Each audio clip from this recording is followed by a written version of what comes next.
어찌 보면 불운한 사람일 수 있고 어찌 보면 시대를 잘못한 사람일 수 있습니다. 열심히 노력했지만 기회가 없었는데 아주 운이 좋아 운명 같은 사랑을 통해서 좋은 기회를 잡게 됩니다. 그러나 더 큰 꿈을 이루기 위해서는 지금 그가 처하고 있는 상황이 매우 난처하고 그가 높아지는 데 있어서 어려운 상황을 맞이하게 됩니다. 조금만 더 상황이 좋았다면 더 높이 오를 수 있었고 조금만 더 괜찮은 그러한 상황이 있었다면 그가 더 높아질 수 있었는데 지금 있는 그 어려움들이 그에게 많은 난관과 그리고 그의 꿈을 좌절시킬 수도 있는 그러한 어려움을 주고 있습니다. 어떻게 해야 할까요? 빌라도가 오늘의 주인공인데 어떤 면에서 불운의 주인공입니다. 왜냐하면 우리가 매주 사도신경을 암송할 때마다 예수를 핍박하고 죽음으로 내몬 장본인으로 인류 역사에 통틀어서 모든 그리스도인들이 항상 그의 이름을 기억하고 있습니다. 사실 빌라도는 로마에서 중인 출신의 사람입니다. 아무리 열심히 노력해도 그가 할 수 있는 일은 별로 없었습니다. 그런데 그에게 운명 같은 사랑이 찾아왔습니다. 클라우디아 프로큘라, 빌라도의 아내의 이름인데요.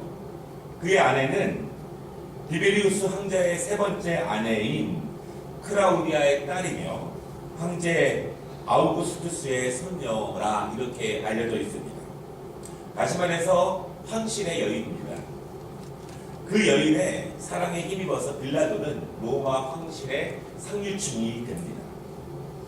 그리고 전 유럽과 아프리카를 통일한 로마 황제의 명을 받아서 유대 지역의 로마 총독으로 오게 됩니다. 우리식으로 말하면 일본이 파견한 조선 통독부의 총독이 되는 것과 마찬가지입니다.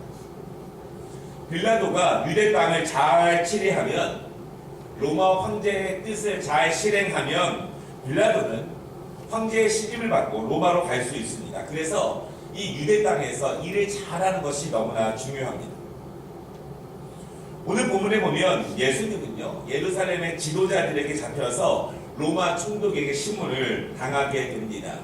대제사장들과 바리새인들, 유대 지도자들은 예수의 범죄를 로마의 총독에게 고발을 합니다. 왜냐하면 법적인 처분은 로마 총독만이 할 수 있기 때문에 그렇습니다. 빌라도는 유대 지도자들이 고발한 내용들을 꼼꼼하게 살펴봅니다. 그리고 그 내용대로 예수님을 신문하기 시작합니다. 유대 지도자들이 예수의 죄를 고발한 것은 크게 두 가지 죄입니다. 첫째는 예수가 유대의 왕이라고 합니다. 많은 사람들이 그를 따르고 있습니다. 이것은 우리가 섬겨야 할 유일한 왕인 로마 황제를 대적하는 것입니다. 반역입니다. 그래서 우리는 이 예수를 죽여야 합니다. 첫 번째 고발 내용입니다. 두 번째 내용은요. 예수를 따르는 많은 사람들이 선동을 일으킵니다. 그리고 이상한 사상을 전파합니다. 사람들을 혼란스럽게 하고 이 사회를 어지럽힙니다. 그러므로 죽여야 합니다. 로마에 반역할 준비를 하고 있는 것이 분명합니다. 빌라도는 바보가 아닙니다. 그도 유대 총독으로 벌써 몇 년을 보냈고요. 유대의 상황을 면밀히 조사하여서 정기적으로 로마에 보고하기 때문에 빌라도는 이 일련의 사태에 대해서 자세히 파악을 하고 있습니다. 그럼에도 빌라도는 유대 지도자들을 무시하기가 너무 어려웠습니다. 왜냐하면 그에게 중요한 것은 더 높은 꿈을 위해서 로마 황제에게 인정받는 것입니다. 그래서 그 유대 지역을 잘 다스려야 합니다. 문제없이 이 유대 땅이 로마 황제에게 충성할 수 있도록 그래야 더 높은 곳으로 갈 수 있고 더 높아질 수 있습니다. 그런데 몇 년 전부터 유대 지도자들과 빌라도 사이에 불협화음이 있기 시작했습니다. 빌라도가 처음 취임했을 때 그는 이 유대 땅을 강하게 길들이기 위해서 로마 황제를 숭배하는 것을 강하게 몰아붙였습니다. 여러분 그런데 유대 땅이 그렇게 녹록지 않습니다. 그들은 율법을 강하게 지키고 있는 사람들입니다. 우리가 다 할 수 있지만 우상에게만은 절대 절할 수 없다. 이렇게 강하게 반대하는 유대 지도자들과 유대인들의 강한 그 반발에 부딪혀서 빌라도가 포기하는 일이 벌어지게 됩니다. 이후로 로마에서는 빌라도에 대한 신뢰가 조금씩 떨어지기 시작합니다. 또한 오늘 말씀의 본문의 내용이 있기 얼마 전에 로마 총독부가 있는 유대 땅 가이사랴에서 이 바다를 막고 있는 수문을 건축하기 위해 막중한 세금이 필요했습니다. 그리고 그 세금을 부과했는데 유대 지도자들이 선동해서 사람들이 그 뜻에 따르게 되고 폭동이 일어나게 됩니다. 그리고 빌라도는 큰 곤욕을 치르게 되었습니다. 빌라도는 잘합니다. 유대 지도자들을 만만하게 보아서는 안 된다는 것을 잘 압니다. 그들과 관계가 안 좋으면 유대 지역을 잘 다스리기 어렵고 그의 꿈을 이루기 어렵고 내가 어떻게 해서 여기까지 올라왔는데 이 유대 통치에 실패해서 그냥 소리서물 없이 사라지는 황족의 일원으로 살고 싶지는 않았습니다. 꿈이 너무나 컸죠. 그런데 오늘 유대 지도자들이 아주 어려운 문제를 그에게 가지고 옵니다. 예수를 사로잡아서 처벌해달라고 긴 고소장과 함께 빌라도 앞에 데리고 왔습니다. 빌라도는 그들이 무엇을 원하는지 잘 알고 있습니다. 그들의 요구를 들어주었을 때 그가 무엇을 얻을 수 있으며 그들의 요구를 들어주지 않았을 때 어떤 것을 포기해야 하는지를 빌라도는 잘 알고 있습니다. 빌라도는 예수님에게 많은 것을 신문합니다. 그런데 오늘 말씀 14절에 보면 예수님은 답변도 변명도 하지 않는다. 빌라도는 이 모든 상황을 알고 있습니다. 유대 지도자들이 빌라도의 권위를 명분 삼아서 예수를 합법적으로 죽이려고 한다는 것을 알고 있습니다. 그러나 빌라도도 명석하고 또한 양심이 있기 때문에 그는 모든 고소문들과 모든 상황을 종합합니다. 그리고 오늘 말씀 18절에 그가 고민하기를 이는 그가 그들의 시기로 예수를 넘겨준 줄 알미더라 라고 말합니다. 예수를 믿지 않는 사람이 보더라도 하나님의 말씀 율법을 전혀 모르는 사람이 보더라도 자기의 높아짐에 목이 메어 있는 사람이 보더라도 예수님은 아무런 법적 죄가 없는 분이었습니다. 그러나 그 대제사장들과 유대 지도자들의 시기 때문에 여기까지 왔다라고 하는 것을 빌라도가 압니다. 빌라도는 그럼에도 불구하고 그들이 무엇을 요구하는지를 압니다. 결정은 빌라도가 해야 합니다. 그의 양심과 법적인 판단은 무죄이지만 빌라도는 자신의 야망을 이루기 위해서 더 높은 자리로 올라가기 위해서 인정받기 위해서 유대 지도자들과 타협을 해야 한다는 것을 알고 자기의 마음의 결정과 마음에서 말하고 있는 결정과 다른 결정을 해야 한다는 사실을 빌라도는 알고 있습니다. 여기에 빌라도의 딜레마가 있습니다. 그의 고민과 번민이 있습니다. 사실은 그의 딜레마가 우리의 딜레마이기도 하고요. 그의 고민이 우리의 고민이기도 합니다. 우리는 자주 예수님과 다른 것 사이에서 많은 번민을 해야 될 때가 있습니다. 예수님과 다른 것 사이에서 내 번민이 간단한 결과로 끝나는 것이 아니라 계속해서 그 번민과 고민이 너무나 오랫동안 내 안에 넘칠 때가 있습니다. 마음으로는 분명히 아니라고 합니다. 마음으로는 분명히 그렇게 하면 안 된다고 말합니다. 그럼에도 불구하고 지금 내 상황 때문에 지금 내 어떤 얻어야 할 것들 때문에 때로는 내가 조금 더 쉬고 싶어서 내가 조금 더 편안해지고 싶어서 마음은 그렇지 않지만 성령님께서는 그렇게 말씀하시지 않지만 지금 내 상황 때문에 어쩔 수 없이 고민하다가 마음에서 말하고 있는 것과 다른 결정을 할 때가 사실 우리도 있습니다. 여러분 우리가 성경을 배우면 배울수록 하나님을 더욱더 사랑하면 사랑할수록 신앙생활을 많이 하면 할수록 그런 갈등 상황들이 점점 많아집니다. 예수님과 다른 것 사이에서 믿지 않는 사람들은 갈등 상황이 없습니다. 초신자 때에는 갈등 상황이 별로 없습니다. 주일날 예배에 나가야 되느냐 말아야 되느냐 그 정도로 끝납니다. 그러나 말씀을 배워가면 갈수록 성령님과 교제할수록 내 안에서 예수님과 다른 것 사이에 무엇을 더 집중해야 되고 무엇을 놓아야 하고 내 생각과 내 관념 속에서 내 습관 속에서 그동안 해오던 모습 가운데 무엇을 내가 더 내려놔야 할까에 대한 끊임없는 갈등이 예수님께 나아가면 나아갈수록 더 많아지게 됩니다. 우리가 신앙생활을 계속하는 한 계속 우리를 압박하는 그런 갈등 상황은 계속될 것입니다. 그것이 작게는 기도와 예배일 때도 있고 또한 봉사와 전도일 때도 있고 내가 하고 싶으나 하기 싫으나 내가 신앙생활을 하는 한 계속 맞아야 되는 갈등 상황들이 우리 안에 지금 있고 우리는 그것들 때문에 많은 번민과 갈등을 하게 합니다.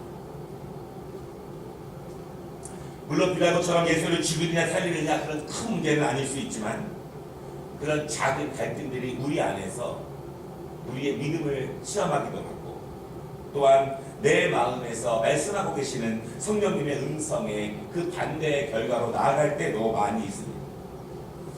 오늘 빌라도가 예수님의 죄를 정죄하지 않으면 안 되는 이유가 하나 더 있는데요. 19절 말씀해 보니까 그가 재판석에 앉아서 고민할 때 갑자기 집에 있는 아내가 종을 통해서 급한 메시지를 빌라도에게 보냅니다. 그 내용은요. 아내가 밤새 꿈을 꾸었습니다. 그런데 아마 그 꿈속에서 예수님이 고난을 당하는 모습의 꿈을 꾸고 갔습니다. 그런데 그 꿈의 내용이 잠을 자고 있는 그 아내를 너무너무 괴롭게 했습니다. 그래서 아내가 급하게 종을 보내서 메시지를 보냈는데 예수는 옳은 사람이니 그를 해롭게 하지 말라 이렇게 메시지를 보냅니다. 여러분 아내의 말을 잘 들어야겠죠. 빌라도의 아내가 누구인가요? 황족입니다. 빌라도가 누구 덕분에 여기까지 올라왔습니까? 아내 때문입니다. 그렇다면 빌라도는 아내의 말을 무시할 수가 없겠죠. 빌라도가 예수님을 놓아줘야 하는 이유와 명분은 분명합니다. 그의 양심이 말하고 법적인 상황이 말하고 아내도 그렇게 말한다. 그런데 그때 빌라도는 어떻게 결정을 해야 하는가? 우리는 대부분 두 가지 상황 가운데서 때로는 세 가지 상황 가운데서 무엇인가를 선택합니다. 사실은 그 선택에 그 사람의 가치가 들어가 있습니다. 잘 것인가 일할 것인가 일어날 것인가 더 누워있을 것인가 할 것인가 말 것인가 어디를 갈 것인가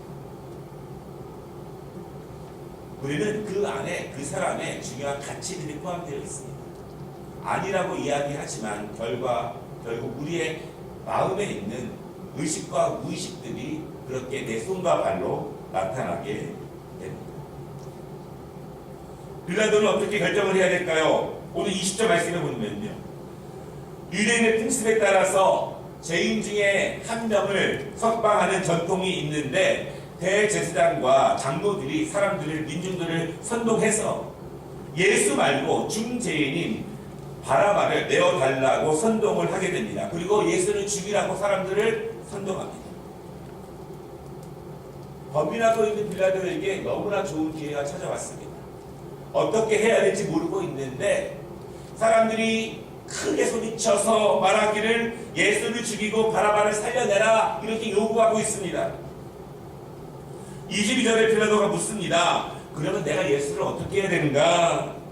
사람들이 큰 소리로 외쳐 말하되 십자가에 못 박혀 죽게 하라 그렇게 외칩니다. 빌라도가 하고 싶은 답변을 사람들이 대신 해주고 있습니다. 빌라도가 다시 말합니다. 어찌 그런 악한 일을 할 수 있느냐. 그때 민중들이 더욱 소리질러 예수를 십자가에 못 박으라고 외치고 있습니다.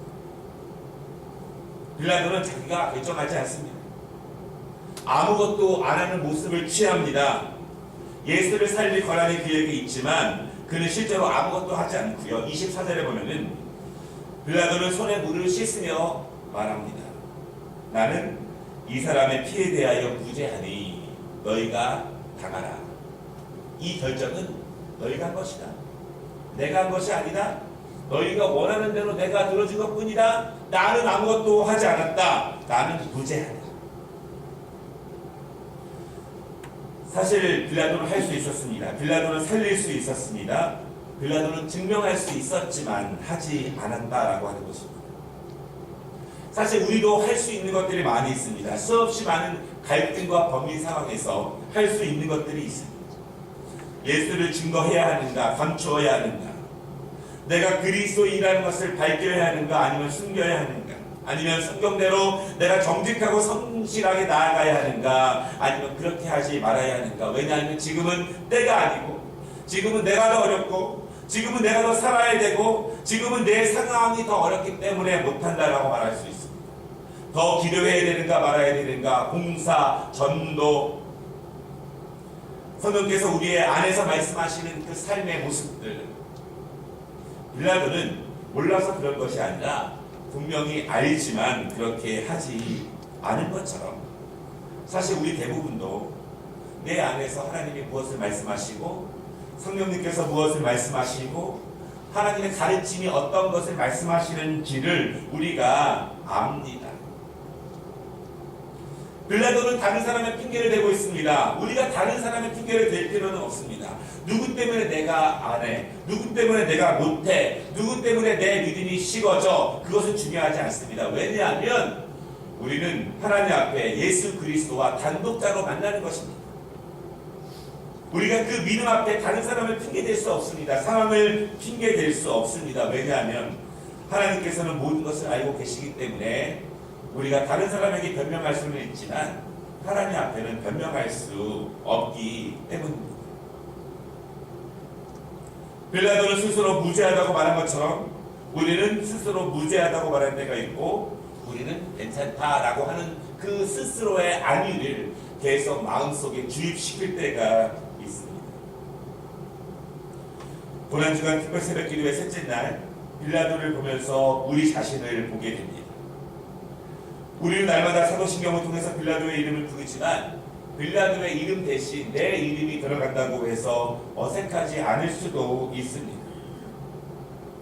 내가 빌라도라면 아무것도 하지 않는 것을 넘어서 내 손으로 예수를 죄인으로 판결을 내릴 수도 있지 않을까, 그런 생각도 해보게 됩니다.